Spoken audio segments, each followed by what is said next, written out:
अब परमात्मा के ज्ञान को किसी ने सुना नहीं, सत्य को माना नहीं, तो परमात्मा के पास तो बहुत साधन हैं, बहुत से तरीके हैं। कहते 100 छल छिद्र मैं करूं अपने जन के काजे, हिरण्यकशिपु जो मार दो मैं नरसिंह धर लूं साजो। अब परमात्मा तो परिपूर्ण होते हैं अपनी भक्ति अपनी शक्ति से। अब जैसे चंदन का पेड़ चाहे लकड़ी भी कहीं पड़ी हो, उसका स्वभाव है महक देती है, सुंदर महक देती है, लुभावनी महक उससे निकल रही होती है, सुगंध होती है। ऐसे ही परमात्मा के आसपास जहाँ भी कोई भक्त निकट आता था उसको अजब शांति मिलती थी। तो परमेश्वर सत्संग किया करते थे। लोग सत्संग को पसंद नहीं करते थे क्योंकि परमात्मा पहले वाले ज्ञान से हटकर ज्ञान देते थे। लेकिन जो दुखी होते थे उनको परमात्मा अपनी कृपा से सुख देते थे। वो सुखी हुए व्यक्ति 20 व्यक्तियों को जाकर बताते थे कि मुझे ये दुख था, मैं ये ऐसे कष्ट था, ऐसे एक संत आए हुए हैं, मुनिंदर नाम है उनका, और वहाँ चलिएगा आप भी सुखी हो जाओगे। ऐसे हजारों की संख्या में परमात्मा से इस लाभ को प्राप्त करके बड़े सुखी हुए। उन्होंने जगह जगह जा कर के परमात्मा की महिमा बताई कि मुनिंदर नाम के ऋषि स्वयं परमात्मा आए हैं, स्वयं भगवान आए हैं। पुण्यात्माओं, जब तक हमें समय पर रोटी मिल रही है, कपड़ा मिल रहा है, समय पर कपड़ा मिल रहा है, समय पर रोटी मिल रही है, सामने गुट्टी मिल रही है शराब की, और कार और कोठी मिल रही है, हमने ज़रूरत नहीं भगवान की कति।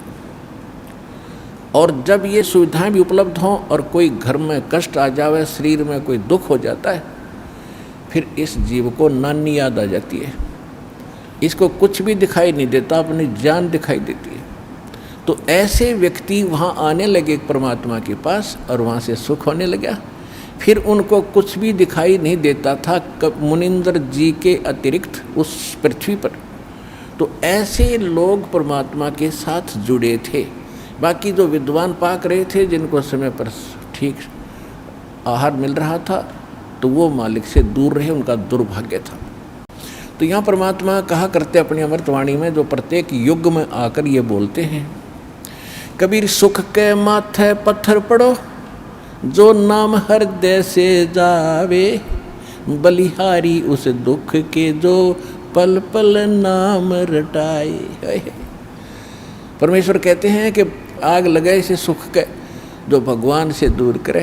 हे परमात्मा, वो दुख भी भला जिससे मालिक की तड़फ बनी, परमात्मा की चाह बनी, उसकी याद बनी रही। अब जैसे कोई सुखी व्यक्ति है, अब सुखी भी भक्ति से जुड़ता है तो बहुत ही पुण्यकर्मी प्राणी है, वो तो बहुत पुण्यकर्मी प्राणी है। लेकिन वो सुखी जो जुड़ा है वो डगमग हो सकता है, वो विचलित हो सकता है कभी। और जो दुख में आकर यहाँ जुड़ेंगे और उनको मालिक सुख देगा, क्योंकि आज तक आप सब जगह घूम फिर लिए। ऐसा समय सेलेक्ट किया दाता ने, क्योंकि संतों का बोलबाला सैकड़ों वर्ष से है। राधा स्वामी पंथ लगभग 125 वर्ष पहले से चला हुआ, और इसकी तो पता नहीं कितनी ब्रांचें हैं, और इनके पास सब भटक के लुट के पिट के और सर्वनाश करा के अब यहाँ आ रहे। तो अब बहुत उस पर दया होगी जो पहले भटक लिया। और यहाँ आने के बाद, क्योंकि परमात्मा ने सुख तो देने ही अपने हिसाब से देना है। कैसे देना है? जैसे कोई ताता चल देख लेता हूँ, आराम होगा तो ठीक से, नहीं तो नहीं, तो उसको फिर ऐसा ही मिलेगा राहत। और जो कति सच्चे दिल से समर्पित होकर के भी कहीं मुझे तो ठिकाना रहा नहीं, और फिर रोए मालिक के चरणों में, प्रतिदिन देखना उसको कितना सुख मिलेगा। तो परमात्मा से लाभ लेने का हमने एक तरीका बता रखा है, उस तरह आपने समर्पित होना पड़ेगा। और फिर देखना सपने में भी किसी अन्य इष्ट या संत के प्रति आपका भाव न जावे, इस परमात्मा के अतिरिक्त, इस दास के अतिरिक्त, और फिर देखना मालिक का लाभ।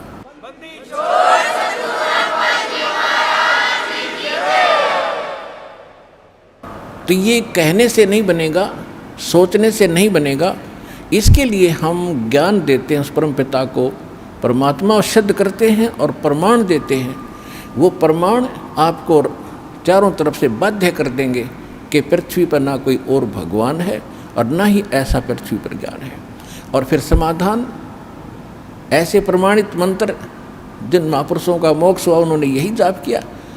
तो इन सब से फिर आपका भावना अपने आप बनेगी, निसंशय हो जाओगे, डाउटलेस हो जाओगे। फिर अपने पृथ्वी पर कुछ दिखाई नहीं देगा। और फिर देखना भगवान के हाथ रोजाना लाभ देना, सपने में भी सुख देगा, जागृत का तो कहना ही क्या। तो ये ऐसा परमात्मा है।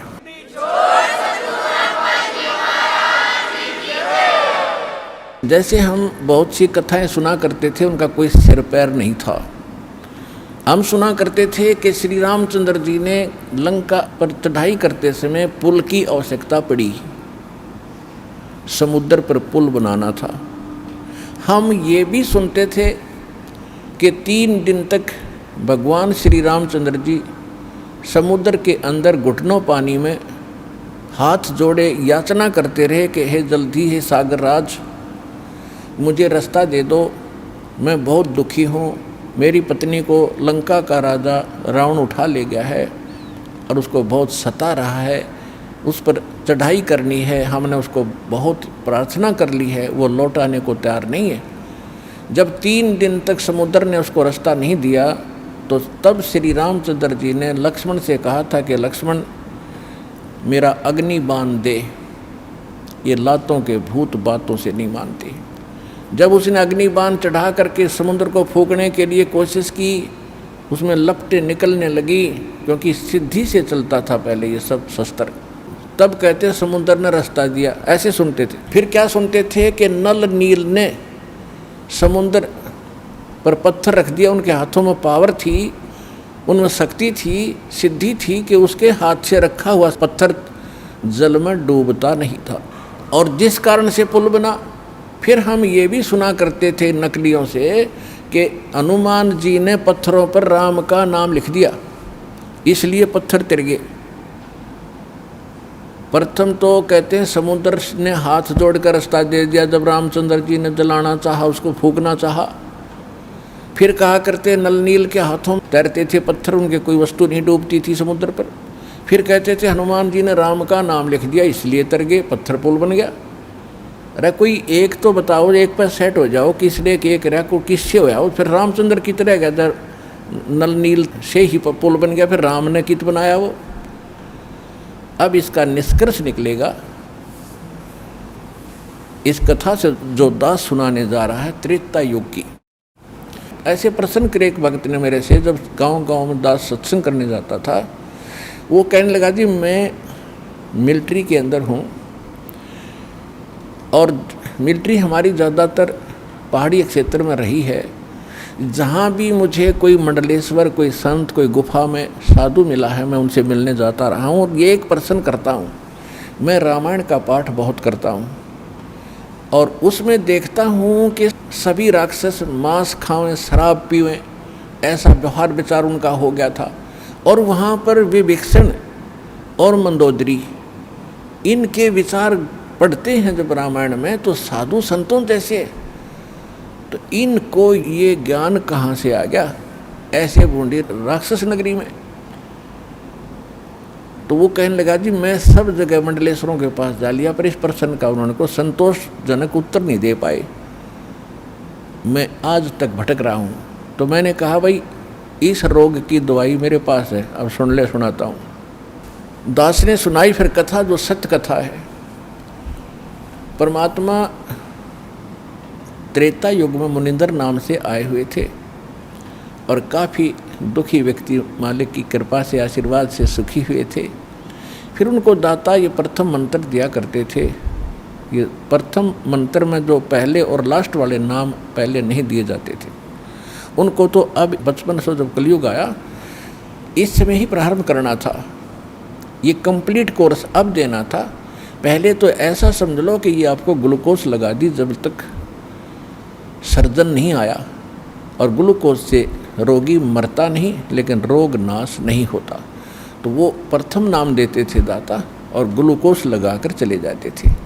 अब ये रोग नाश तो अब होना था, ये दास भेजा है इस जन्म मरण के रोग का नाश करने का सर्जन और डॉक्टर, हर तरह की औषधि और ऑपरेशन सारा सिखाकर, सब ट्रेनिंग दे करके अब सब सुख होंगे।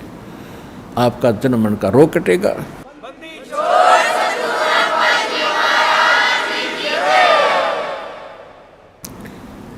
एक समय परमात्मा एक दरिया के किनारे सत्संग कर रहे थे। दरिया के किनारे ही उनका एक झोपड़ा था, कुटिया थी, वहाँ सत्संग किया करते थे। वहाँ हजारों की संख्या में इधर उधर से भक्त आकर के सत्संग सुनते थे, जो निर्धारित समय किया जाता था, महीने में, 2 महीने में, 6 महीने में। तो ऐसे ही एक नल और नील नाम के दोनों आपस में, ये मौसी के बेटे थे, यानी इनकी माताएं सगी बहन थी, और ये किसी देव प्रकोप से दोनों के दोनों मानसिक रोग से पीड़ित थे। शरीर में भी बहुत पीड़ा रहती थी, जिसकी उपचार के लिए वेदों के अतिरिक्त साधु संतों से भी आशीर्वाद प्राप्त इन्होंने खूब किए थे। और सभी ऋषि महर्षियों ने उनको बता दिया था कि नल और नील, बेटा ये तुम्हारे प्रारब्ध में, यानी तुम्हारी किस्मत में अंकित है ये कष्ट, और इसको बेटा आपने भोगना ही पड़ेगा, कोई विकल्प नहीं। अब बेशक से आत्मा को कोई कितना ही ऐसे संतोष दिलाए कि ऐसा ही होता है, लेकिन इसको मालूम है कि परमात्मा कोई ऐसी पावर है, ऐसी शक्ति है कि वो सब दुख दूर कर सकता है। परमात्मा के गुणों में हम खूब सुनते और सुनाते रहते हैं, इसलिए आत्मा संतोष नहीं पाता है। दुखी व्यक्ति फिर कहीं ना कहीं और किसी से सुनकर भी जाता है। जब वो कति थक लिए थे, दोनों अंतिम फाइनल फैसला मान चुके थे कि अब कहीं ठिकाना नहीं रहा, हमें तो ये तड़प के मरना ही शेष बचा है, और लंबी आयु होती थी। किसी ने उनको बता दिया कि आप चलिएगा ऋषि मुनिंद्र जी के पास, और नल नील आपका रोग ठीक हो जाएगा। उनको अविश्वास रहा कि नहीं, हमने बड़े बड़े ऋषि देख लिए हैं, ये तो पहली बार नाम सुना है हमने आपसे, कोई मुनिंद्र नाम का ऋषि कहीं पर है। तो 1 से 2 से 3 से जब ये बात सुनी, उनका भाग्य उदय हुआ। उनके कहने से वो चले गए कि चलते हैं भाई, और तो कहीं हमने ठिकाना मिला नहीं। तो जब वो वहाँ आए, मालिक को पता था कि अब निशान ने चोट लगानी पड़ेगी, क्योंकि ये सब जगह थक लिए हैं, और कोई इनने ऋषि महर्षि मंडलेश्वर भूत झाड़े लगाने वाला कोई छोड़ा नहीं है। अब इनको कुछ रिजल्ट दूंगा तो ये बच्चे मेरे पास टिक जाएंगे आसानी से। जो ही नल नील ने जब सत्संग शुरू होने से पहले सत्संग परमात्मा बैठ जाते थे, सत्संग सुनाते थे। सत्संग तो वो सुन ही नहीं सकते थे, क्योंकि उनकी तो ऐसे बेचैनी रहती थी। और जो ही मालिक के पास आए, दोनों चरणों में मत्था टेका, और परमात्मा ने दोनों के सिर पे हाथ आशीर्वाद भरा रखा, उनका तुरंत रोग छूमंतर हो गया, और ऐसे हो गए जैसे कभी पीड़ा थी ही नहीं किसी प्रकार की। अब दोनों की आंखों में आंसू आ गए, चरणों में लिपट गए, और कहा है परमात्मा, हम तो बहुत जगह कष्ट उठा चुके थे, हमने पृथ्वी पर कोई, जहाँ तक हमारी पहुँच थी, हमने कोई ऋषि महात्मा नहीं छोड़ा। हे परमात्मा, हमारे ऊपर बहुत बड़ा कहर था, बड़ा कष्ट था, आपकी कृपा से हम स्वस्थ हो गए, आप स्वयं परमात्मा आए हो। फिर उन्होंने सत्संग सुना। परमात्मा ने कहा, बेटा ये तो एक अस्थायी लाभ है, अभी तो और भी आपके भाग्य में और आपके संचित पाप कर्मों का ढेर लगा पड़ा है, उसके लिए भी औषधि बताऊंगा, वो मंत्र दीक्षा आपको दूंगा, आप वो लीजिएगा। पहले सत्संग सुनिएगा। फिर सत्संग सुना, दीक्षा ली, फिर गुण गाने लगे भगवान के, जो भी मेरा उसी से कहें कि भगवान आए हैं, मुनिंद्र नहीं ये परमात्मा आए हैं, आप चलो। फिर उनकी कोई नहीं माने, क्योंकि लोग सुखी थे, केवल दुख ही मानता है। तो कुछ दिनों के बाद क्या हुआ कि जैसे आप यहाँ देखते हो, उसका चित्रार्थ सारा ही आप देख सकते हो दृश्य। यहाँ पर आप देखते हो 80% भक्त दुखी आते हैं, काल के पीड़े हुए आते हैं, कर्मों के पीटे हुए आते हैं, और क्या हालत में आते हैं। कोई स्ट्रेचर पर आता है, किसी को कैंसर है। आत्मा हमारी मानती है कि परमात्मा, अज्ञानता में आपके बच्चे कितना कष्ट पा गए, पहले इन्होंने गलतियां की, पाप इकट्ठे किए, अब काल ने इनके सिर पर रख दिया कि इनको भोगो। परमात्मा अपने बिना अपने के दुख न कौन जानेगा। अगर आप भी नहीं इनको राहत दोगे तो ये कहाँ जाएंगे। दास उसका नौकर है, दास उसका पियन है, चपड़ासी है परमपिता कबीर भगवान का। आपकी अर्जी उसकी टेबल पर रख देता हूँ। वो तो जानी जान है किसकी स्वीकार करनी है, किसकी ना करनी है, किसके दिल में दोष है, कौन सच्चे आत्मा से पुकार रहा है, वो मालिक देखता है। दास की अर्जी यही होती है कि उसकी चरणों में आपकी पुकार अवश्य पहुंचाता हूं जब देखता हूं उनकी हालत कि आप बिना सुख देने वाला मालिक ना कोई हुआ ना होगा। आपके दरबार में सुख नहीं है तो दाता फिर कहाँ से प्राप्त होगा। तो हम जितनी अर्जी लगा सकते हैं, जैसी हमारी अकल काम करती है, लगाते हैं। सुनना दाता कबीर भगवान ने है और वो अवश्य सुनते हैं। ये सुख सागर हैं, ये दयालु भगवान, ये रहीम है, राम रहीम यही है। तो इसी प्रकार वहाँ आते थे, कई कई दिन रुक जाते थे, स्वाभाविक, क्योंकि वहाँ एक न्यारी शांति मिलती है। संसारिक कष्टों से, जो समस्याओं से मन हटकर एक मालिक पर लग जाता है। इसलिए कोई 2 दिन सत्संग में, कोई 1 दिन, कोई 3-3, 4-4 दिन का सत्संग भगवान कर दिया करते थे। तो परमात्मा कहा करते थे, बेटा जो गरीब असहाय व्यक्ति हैं, बीमार हैं, रोगी हैं, वृद्ध हैं, यहाँ कई कई दिन रुकते हैं तो उनके बर्तन साफ करो, उनके कपड़े धोया करो, ताकि उनकी आत्मा खुश हो और तुम्हें सेवा का फल मिले, ताकि तुम्हारे ऊपर जो कष्ट है वो ना आए।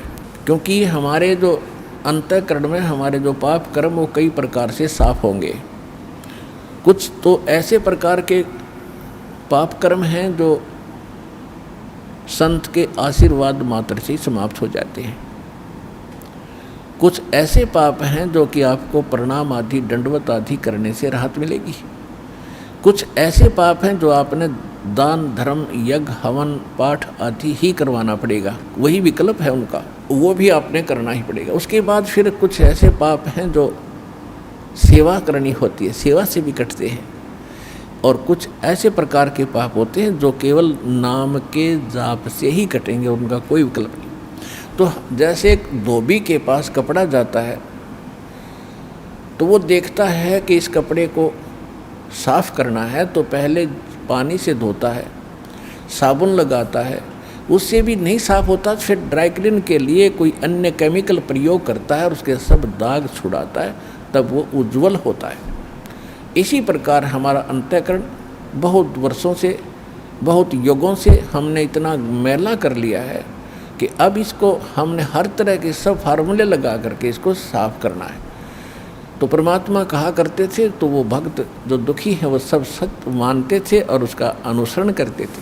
तो नल नील तो और ज़्यादा ही दुखी थे, दोनों ने श्रद्धा से सेवा करनी शुरू की।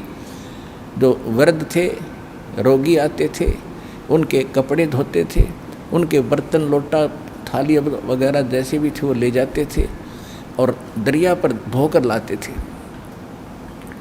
वो इतने सीधे साधे और इतने परमात्मा पर समर्पित थे, इतना भाव था उनका कि पहले समय में साबुन वगैरह नहीं था। कपड़ा धोने के लिए पहले जल में भिगो देते थे, दरिया में भिगोकर उनको थोड़ा सा बाहर पत्थर रख देते थे, वो पानी में लहरों से गीले हो जाते, फिर उनको बाद में ऐसे मुक्के मार मार के धोते थे। कोई और तो साधन था ही नहीं। और बर्तनों को भी ऐसे पहले भिगोकर थोड़ी देर के बाद धोने के लिए किनारे रख देते थे और तब तक वो बैठ जाते थे वृक्ष के नीचे और चर्चा करते थे सत्संग में सुनाई कथाओं का, और फिर अपने दुखों के बारे में कहते थे, ओहो हमें तो भगवान मिल गए और सच्चा ज्ञान मिल गया और सही मंत्र मिल गए, ओहो बड़ा कल्याण हुआ, बड़ी दया करी परमात्मा ने, देखो आज सत्संग में ऐसे सुना रहे थे परमात्मा, सारी सत्य है।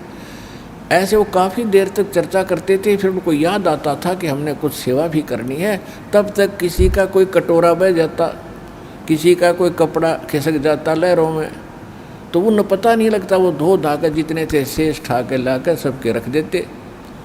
कहने का भाव ये है, किसी का कटोरा कम, किसी का गिलास गुम हो गया, किसी का धोती, किसी का कुर्ता नहीं पाया, तो सभी दिक्कत मानते थे, दुखी होते थे कि नलनील आप ये कमीज नहीं मिला, मेरा कटोरा नहीं मिल रहा, मुझे गिलास नहीं मिला।